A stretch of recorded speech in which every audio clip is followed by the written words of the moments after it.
Why am I focused on calling out interpersonal relationships when it comes to health, right?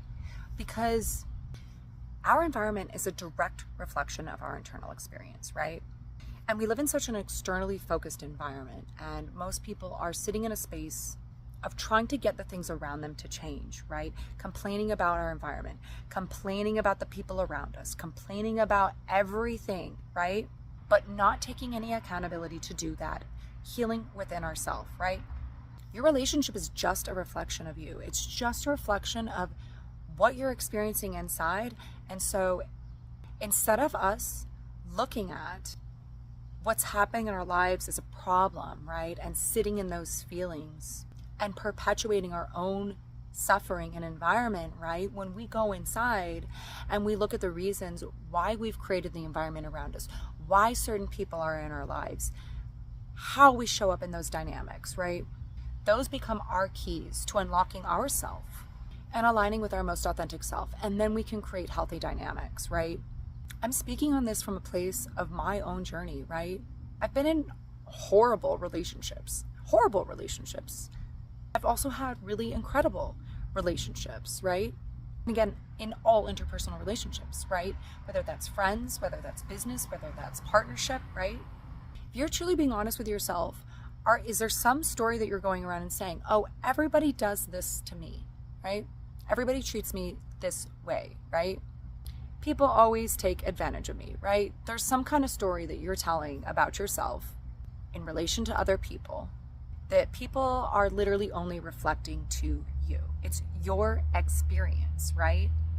When we truly look at how we're showing up in a relationship, what kind of dynamics we're creating, right? We can find the direct relationship to our internal wounding.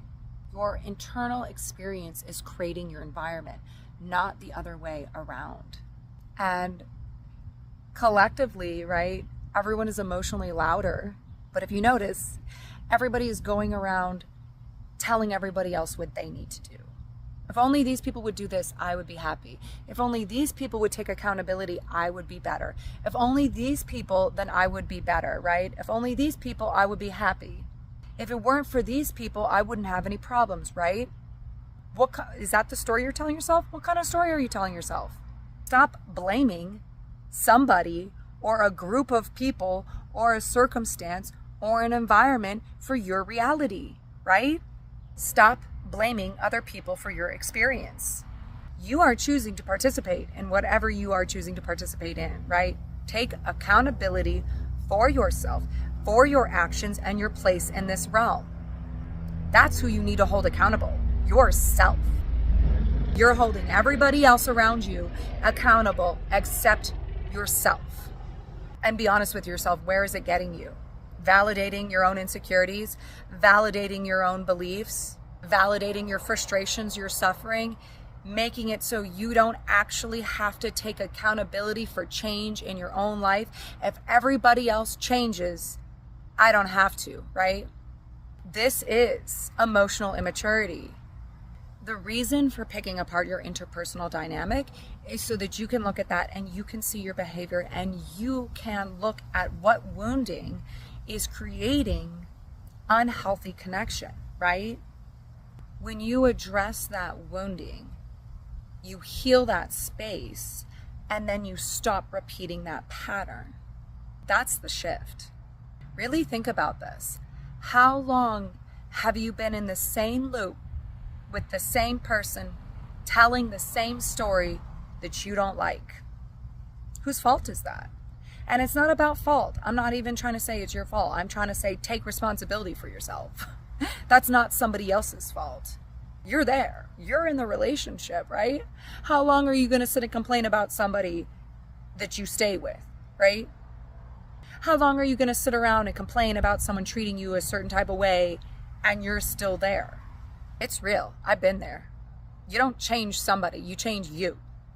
You can't even begin your healing journey until you take accountability for yourself, your emotional space, your well-being, your actions, and how you show up in the world.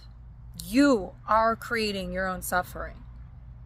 You are the one keeping yourself locked in an internal prison, and you are the only one who has the key. Reality is a reflection of the internal self, and we feel locked out from ourselves, from the person that we want to be, right?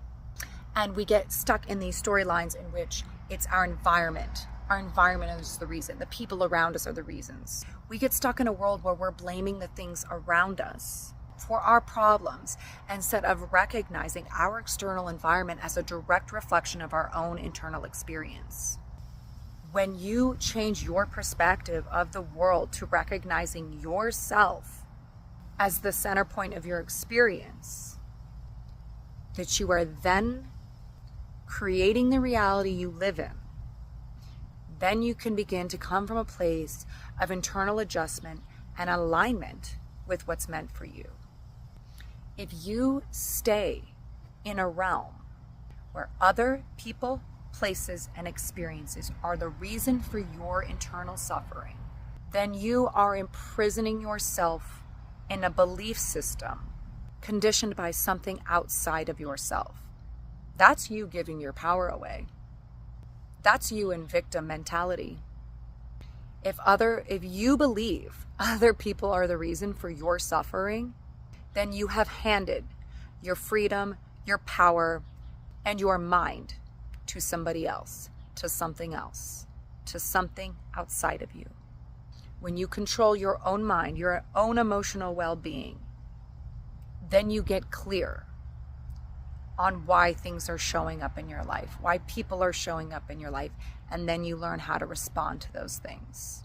Then you learn how to create an environment where you are not in a state of internal suffering.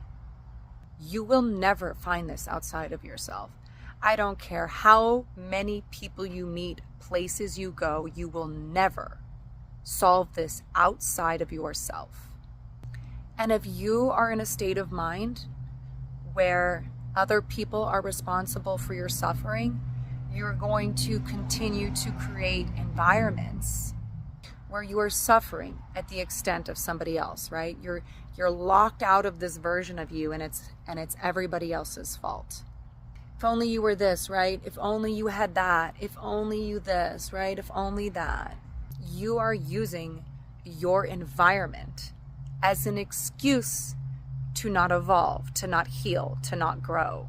Because guess what self-accountability does? It means now you have to be accountable. It means now you have to do the work to change. It means now you have to take responsibility for your own experience. And nobody wants to do that, right? It's easier to blame the person next to you. It's easier to blame an entire group of people for your circumstance, right? It's easier to blame your partner than to look at your own behavior, right? We've literally created a world where everyone has an opinion about everything and everyone outside of themselves, but won't stop for 1 second to look at your own behavior and what kind of world you're creating. If you can consistently find a little quick video to validate your own suffering, right?